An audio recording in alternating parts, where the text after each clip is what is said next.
अपने यहाँ के अर्थ मेटल हैं, हमें सौंप दीजिए। अब ज़ेलेंस्की इस पर तैयार नहीं हुए, ठीक है? और क्योंकि ये ज़रूरत बहुत ज़्यादा है।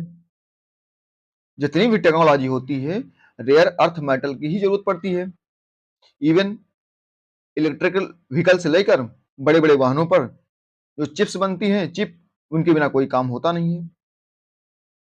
और मैं एक फैक्ट बता रहा हूँ, दुनिया का 70% अकेले अमेरिका चाइना से रेयर अर्थ मेटल इंपोर्ट करता था। किंतु अब चल रहा है टैरिफ वॉर, दोनों देश टैरिफ खेल रहे हैं, और टैरिफ खेलने के चक्कर में अमेरिका नया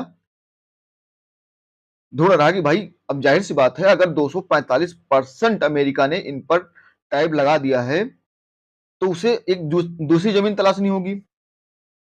अमेरिका ठहरा सुपर पावर, निकले ठाट में, जेलेंस्की साहब को हड़का दिए बुला के अपने व्हाइट हाउस में, मगर वो कहाँ मानने वाले, क्योंकि यूक्रेन में भी बहुत अधिक मात्रा में रेयर अर्थ मेटल पाया जाता है, और चाइना से 70% इंपोर्ट करता था अमेरिका। और जब वहां पर एक है हाउस फैक्ट सीट चेक की गई, तो वहां पर उस सीट में 245% टैरिफ लगा दिया गया चाइना के ऊपर। अगर प्रोसेस की बात करते हैं, China now faces tariffs up to 255% on export to US.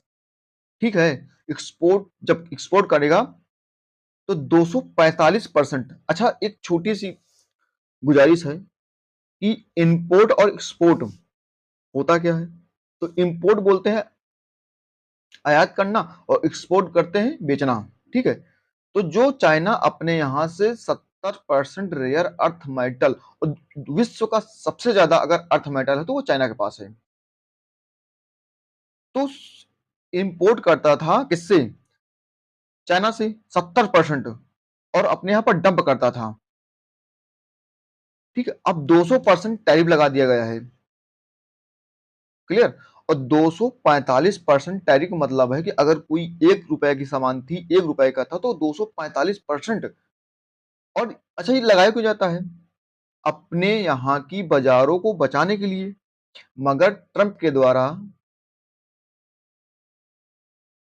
जो टैरिफ खेला जा रहा है प्रत्येक देशों पर, ये कह मतलब अमेरिका फर्स्ट यहाँ निकल के आता है कि जो अपने यहाँ की कंपनियां हैं, और उनको प्रमोट करने के लिए पूरे विश्व की कंपनियों को अपने देश से, क्योंकि ये होता है ना कि मान लो अगर हमसे अमेरिका सामान मंगा रहा है,